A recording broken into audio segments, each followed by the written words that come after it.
Em seguida, a palavra para o senhor Marco Aurélio Flores Caroni. Presidente Padre João, o senhor me perguntou o que fundamentou principalmente o pedido da minha prisão preventiva. Fundamentou-se em 3 coisas. A primeira coisa, manutenção da ordem pública. Segundo, para que não atrapalhasse, escrito pelo promotor e na sentença da juíza, para que não atrapalhasse as eleições presidenciais de 2014. Terceiro, que eu fazia parte de uma quadrilha financiada para defamar o senador Aécio Neves e o governo dele. Bom, todos os meus sigilos, até meu neto de 4 anos de idade, que tem uma conta onde a minha filha recebe a pensão dele, foi quebrado.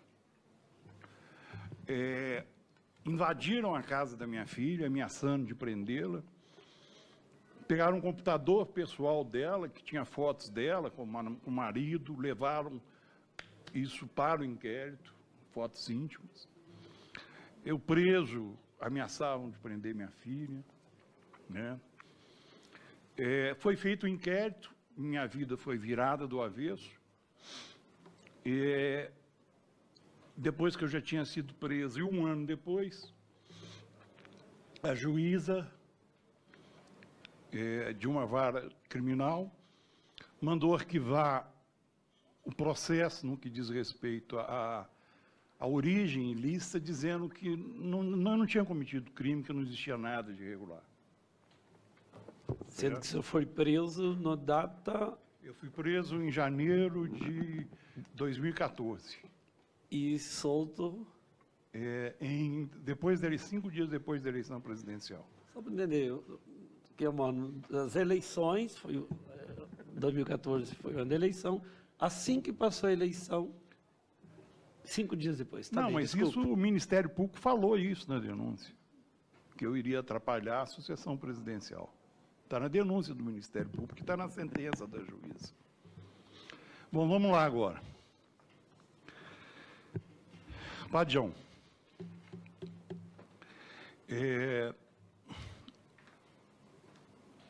a conveniência para o Ministério Público e para o Poder Judiciário da minha prisão era o seguinte: uma das matérias que nós íamos publicar, e já tínhamos publicado 3,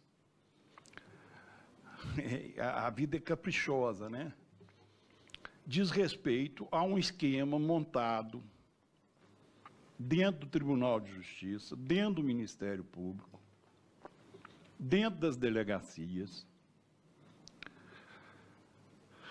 para compra de sentença e uma série de outras coisas, oriundo de uma denúncia feita por um advogado chamado Joaquim Engler. A fonte financeira, quem pagava era Samarco.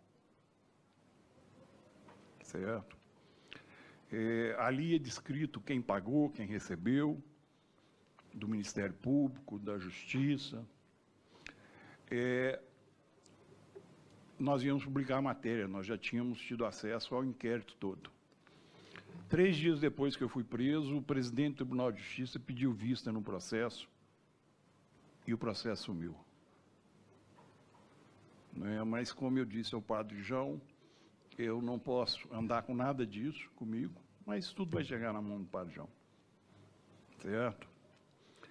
A questão em Minas é muito mais do que isso. Institucionalizou a criminalidade em Minas Gerais, no governo de Aécio Neves. Para o senhor ter uma noção exata, o secretário de Segurança de Minas Gerais foi o advogado Fernandinho Beiramar. Então, eu não preciso dizer mais nada. Certo? Esse era o secretário de Segurança de Minas Gerais. O serviço de escuta clandestina está na sede da Procuradoria-Geral de Justiça. E sabe de quem que é o equipamento? O Poder Executivo, comprado pela Secretaria da Fazenda do Governo de Minas Gerais e operado pela PM. 99% das autoridades mineiras, na época do governo Aécio Neves, hoje eu não sei, eram monitoradas, sindicalistas, todos. Relatórios diários, jornalistas, relatórios diários iam para a mesa do secretário Danilo de Castro. Diários, inclusive desembargadores, juízes. Isso não sou eu que estou falando, não. Isso foi comprovado numa auditoria feita pelo Conselho Nacional do Ministério Público, dizendo da ilegalidade do serviço de escuta que estava em operação dentro do Ministério Público de Minas Gerais. E mais.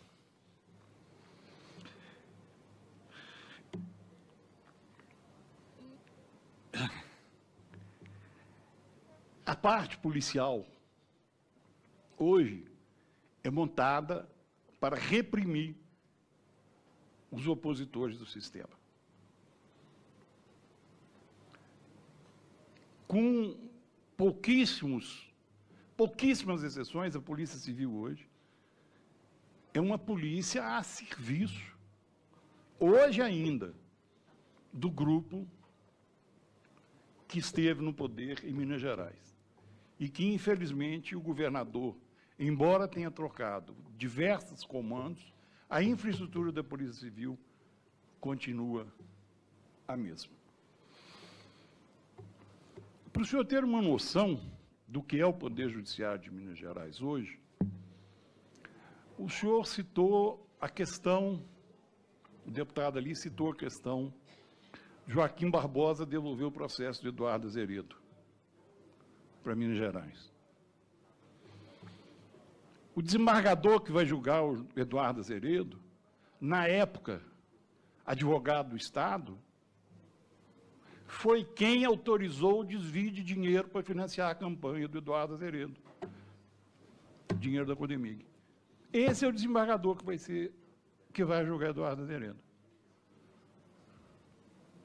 Existe hoje, dentro do Ministério Público, quase 32 inquéritos a respeito de irregularidades praticadas, e eu tenho muita fé. Parece que houve uma votação e parece, não tenho certeza ainda, que o governador Fernando Pimentel indicou uma pessoa que eu acredito que vai ter condições, embora dentro das limitações dele, de transformar muita coisa no Ministério Público de Minas Gerais. A coisa chega ao ponto da criminalidade ter tomado conta do governo, e isto, não sou eu que estou dizendo, um delegado da Polícia Civil, que foi afastado agora no governo Pimentel, apurou,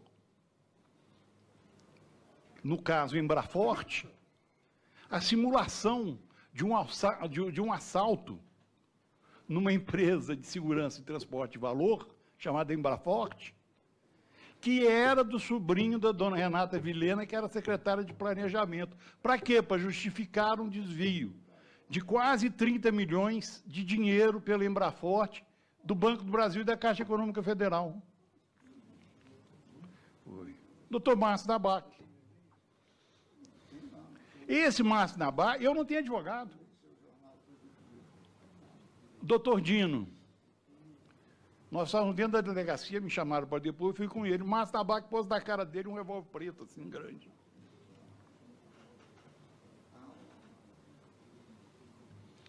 Os advogados não querem advogar para mim, a verdade é essa. Medo. O Dino, desmontaram a família do cara, acabaram com a família dele. Mudou, foi para o Espírito Santo, para a praia do Espírito Santo, está morando na praia. Acabaram. Literalmente acabaram com ele. Certo? O senhor está falando de aeroporto. Existe um que não tem muita fiscalização, em Montezuma. ao lado de uma fazenda gigantesca, eles falam de sem terra, invasão. O pai do senador Aécio Neves, o doutor Aécio Cunha, invadiu terreno público, quase 1.000 hectares, e conseguiu, na Justiça de Minas Gerais, o uso campeão da terra, terra pública. Hoje é um maciço de eucalipto. E lá tem um aeroporto também, feito pelo Aécio, com muita movimentação, num lugar onde não tem nem cidade perto. Montezuma, está lá, os senhores podem ir lá visitar. Esse inquérito aqui da Embraforte vai ser enviado para vocês. Esse do Tribunal de Justiça, do Joaquim Engler, vai ser enviado. A escuta vai ser enviada. A verdade é que Minas Gerais, infelizmente, saiu completamente da legalidade em função da censura imposta. Porque a imprensa é que, de uma certa forma, inibe diversas atividades. E lá não existe. O meu jornal publicava matérias, não era de minha autoria, não, é de autoria de muitos jornalistas, dos jornais tradicionais de lá, da televisão, das rádios, que não podiam publicar e mandavam para mim e eu publicava. Não era uma, nem duas, nem três, não. Vou dizer que era a maioria. Olha, o esquema montado com dinheiro de Minas por esse senhor que não tem capacidades mentais, físicas, psíquicas, para gerir a vida dele e que quis gerir a vida dos brasileiros. Isso não sou eu que estou falando, não, isso foi atestado por um médico do Mater Dei, quando, da última internação dele. Certo? O esquema montado era para fazer o que está se fazendo aí. E financiado com recurso desviado. Primeiro via CEMIG. Para os senhores terem uma noção, eles endividaram a CEMIG de tal porte que dentro do governo deles, sabe o que eles fizeram? Compraram a dívida da CEMIG e o governo de Estado, a dívida do governo de Minas hoje, 1/3 é da dívida da CEMIG que eles fizeram. 1/3 é a dívida da CEMIG que eles fizeram. Quer dizer, usaram Minas Gerais para poder financiar isso que está aí. Certo? Codemig, gente, está lá uma auditoria do Tribunal de Contas relatando o absurdo desvio do nióbio.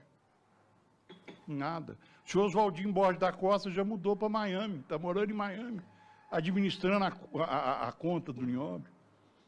A dona Andréia já montou casa em Londres, já está em Londres com a filha. E aí? Então, a questão de Minas Gerais é muito mais séria do que se apresenta a início. Os senhores não tenham dúvida. A pedra de toque para desarticular esse esquema que hoje está violentando nossa democracia está em Minas Gerais. Está sendo financiada por Minas Gerais. Na mão de uma pessoa que não tem juízo, que não tem equilíbrio, e que, infelizmente, passou a ser um produto, um rótulo, na mão de interesses do capital internacional, do capital nacional e de pessoas contrárias ao regime democrático. Não tem possibilidade deste país conviver com a democracia tendo esta pessoa com o poder que está na mão, em função do que foi montado dentro de Minas Gerais. O país não resiste. Não vou citar veículos de imprensa, mas hoje a grande maioria recebe diretamente, e o Procurador-Geral da República tem isso, porque eu mandei. Diversas emissoras que já poderiam estar fechadas, não estão, porque são mantidas por isso. Eles chegaram ao ponto, vencida a licitação do Nióbio, eles tinham que pôr em concorrência. O que eles fizeram? Eles criaram uma empresa, na qual a Codemig era sócia. Então, pegaram sem licitação a exploração do Nióbio, que já tinha vencido. 30 dias depois, eles venderam para 2 grupos, um coreano e um chinês, 15% da empresa, e ninguém nunca viu esse dinheiro. Esse dinheiro está lá fora. Então, realmente, a democracia hoje, Minas Gerais, que sempre primou em defender a democracia, hoje a democracia está apanhando com recursos de Minas Gerais. Essa é a verdade. Muito obrigado, desculpa aí, mas eu quis responder em tese aqui o que me foi perguntado. A respeito de perigo, eu sou filho de pai e mãe caçado, avô caçado, deportado, você entendeu? Então, eu não tenho muito medo, não. Certo, talvez seja até um pouco de irresponsabilidade, mas eu não tenho muito medo, não. Tá? E saudar ali o deputado, para mim, distribuir o meu material me defendendo, né, porque a grande imprensa não publicou a minha absolvição. Eu fui candidato a vereador pelo PSOL em Belo Horizonte. E nessa candidatura, então, eu tive a oportunidade de fazer um jornalzinho e colocar 8 pessoas distribuindo a minha absolvição. Cumprimento o companheiro ali, certo? Mídia Ninja e outros movimentos, né, que hoje lutam aí pela democracia, e muito obrigado.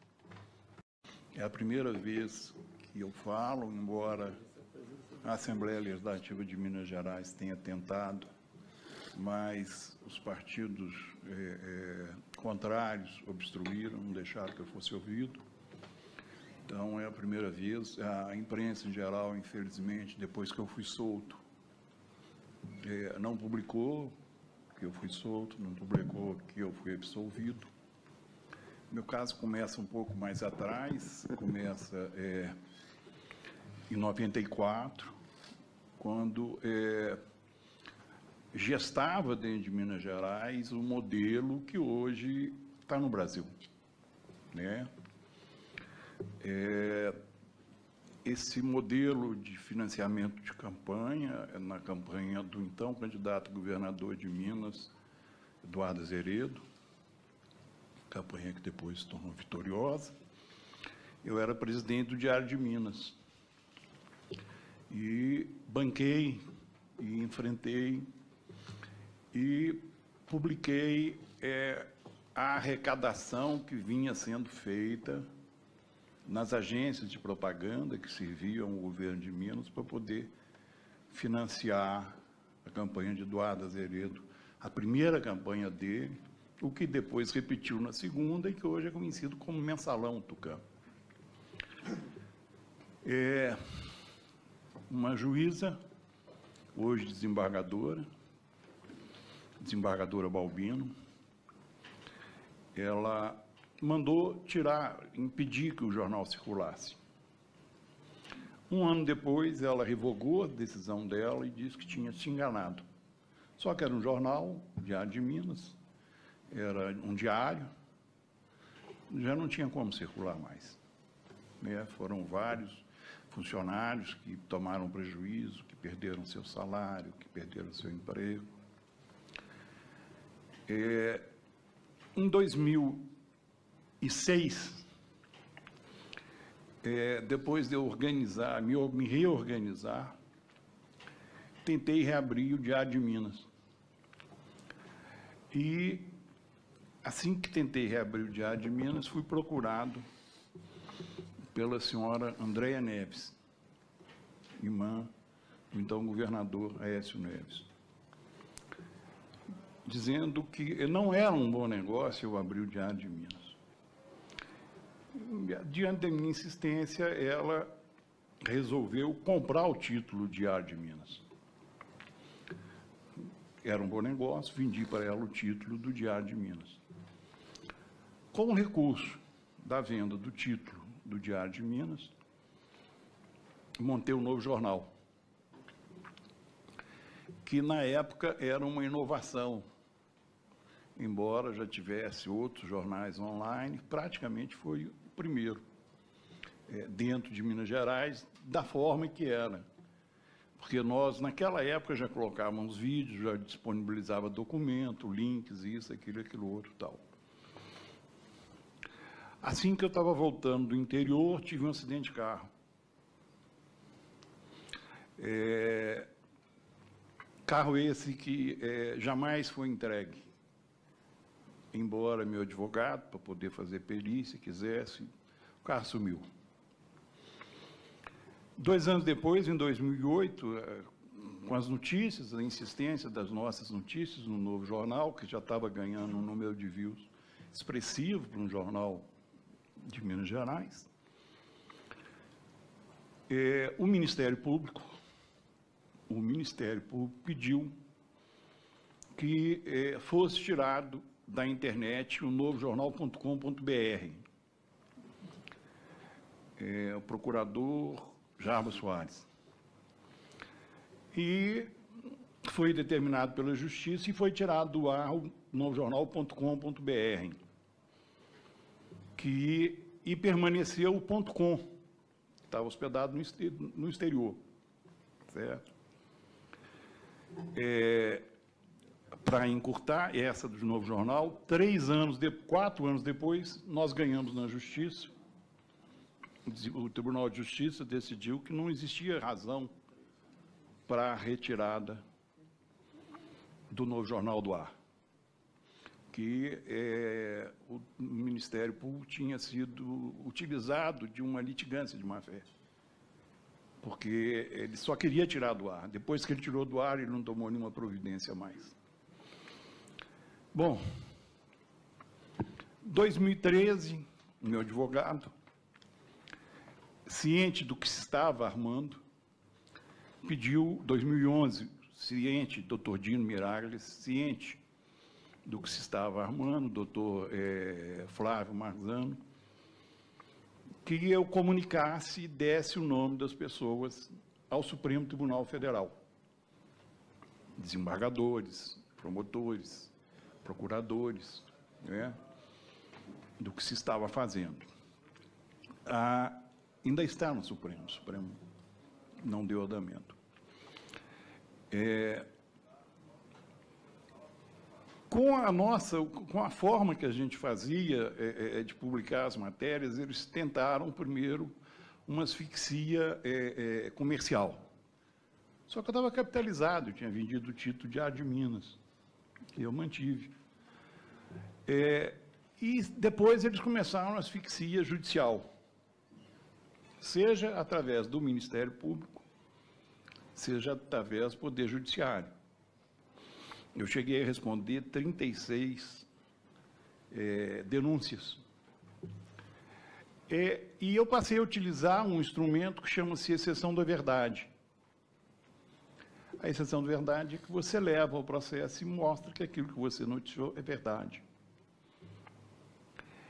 E eles ficaram totalmente de pé e mão amarrado nesse sentido.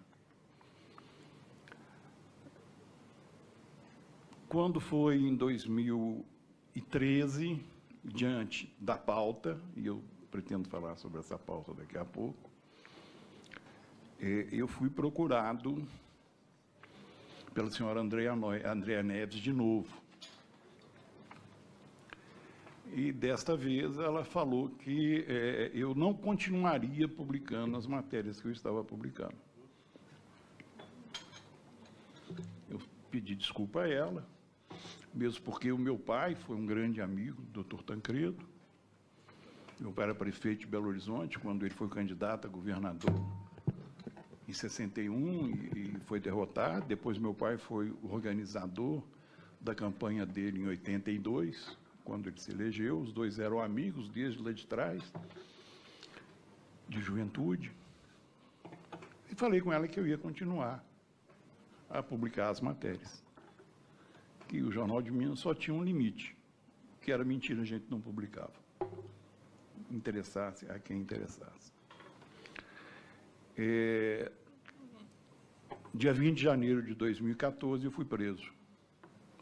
Chegando no escritório, na redação do jornal, fui levado para o CIAP Gamilheira,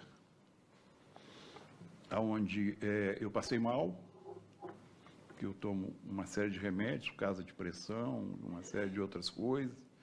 E eu estava recuperando também da cirurgia no quadril. E passei mal, eles me levaram para uma UPA e quiseram voltar comigo. O médico responsável pela unidade prisional se negou que eu entrasse. Chegou a abrir, não entra, não entra, não entra, não entra. Eles me puseram em outra viatura e me levaram para a Nelson Hungria, onde me colocaram numa enfermaria, onde eu conheci o que eu nunca esperava conhecer. É uma lavanderia de crime.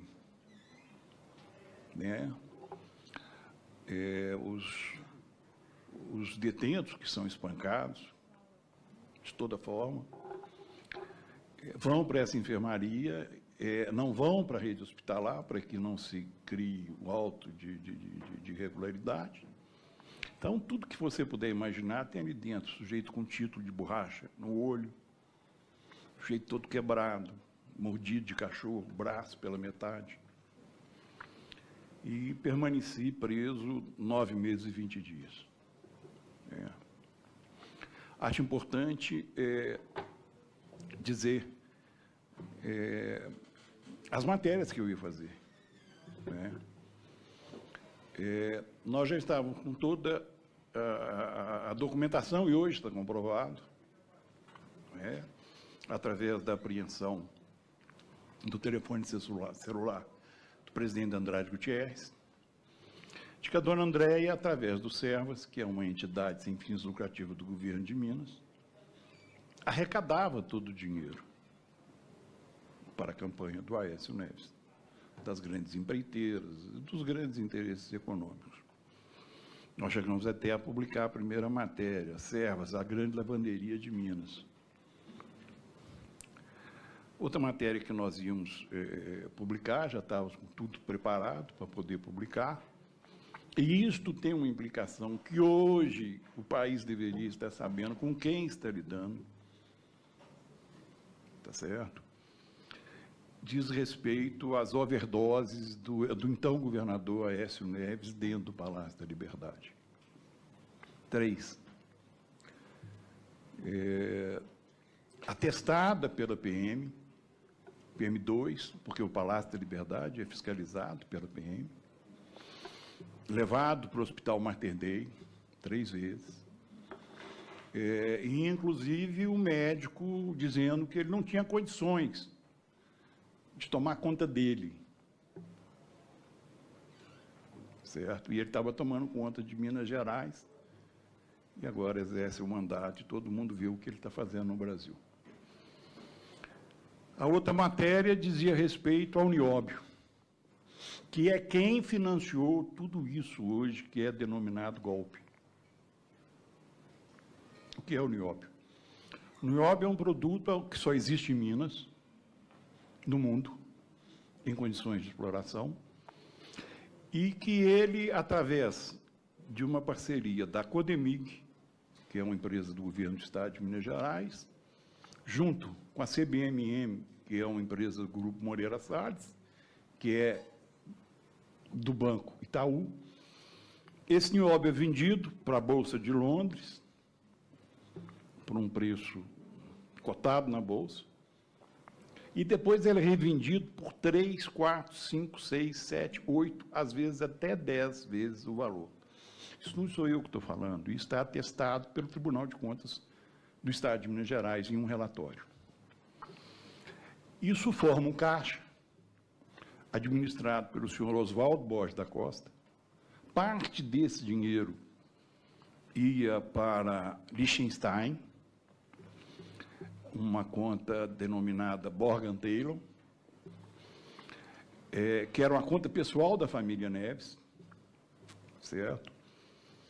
E o restante ficava em um fundo que retornava ao Brasil através do Grupo Moreira Salles e que financiava toda a macroestrutura junto aos grandes veículos, junto a uma série de atividades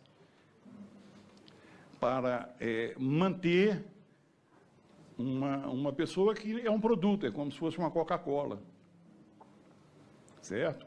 Uma pessoa que diariamente, segundo relatórios do próprio hospital, tinha que tomar injeção para levantar, para poder trabalhar, né? Que atendia aos interesses de um grupo que, desde trás, era um grupo parceiro do avô dele, certo? O avô dele era muito próximo do Moreira Salles velho.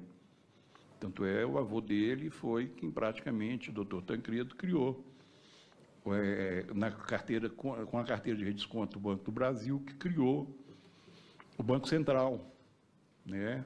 Como primeiro-ministro, ele colocou Moreira Salles como ministro de Relações Exteriores. E, por último, a matéria que hoje está em evidência, né? Ninguém sabe por que não se pune a questão de Mariana. Não se pune porque o culpado por aquilo que aconteceu foi o Ministério Público de Minas Gerais. Foi o doutor Alceu, ex-procurador-geral de Justiça, que foi secretário de Meio Ambiente e, a serviço do Banco Mundial, celebrou um convênio Ministério Público, Universidade Federal e FIENG, para que a FIENG patrocinasse. É que esta estrutura montada para poder financiar as atividades do governador, hoje senador Aécio Neves, continua montada dentro de Minas Gerais. Embora o nosso governador de Minas seja um governador que ganhou dizendo que ia mudar, que era oposição, não desmontou nenhuma dessas atividades. O esquema do NIOB continua funcionando do mesmo jeito. A CEMIG tem 222 subsidiárias integrais distribuídas em todo o Estado, todo o país, inclusive a Light, que foi uma operação feita para poder quitar a dívida da Rede Globo, que era um passivo absurdo, certo? O governador, não sei por que motivo, só trocou 3, 4 diretorias da CEMIG e da Light, mais nenhuma. A Codemig ainda continua na mão deles. O apelo que faço é no sentido de que eu vejo essa casa hoje está podendo fazer pouco, né, diante da realidade que nós estamos vivendo, né? Nós estamos vendo aí um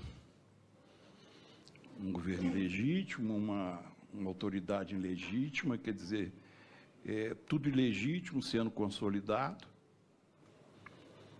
Mas o que eu peço, apelo aos senhores, não é por mim, eu já tenho uma idade que já, como diz, já estou mais para lá do que para cá, mas no sentido de que as próximas gerações possam respirar liberdade, né? Possam realmente ter assegurado o direito à informação. Muito obrigado.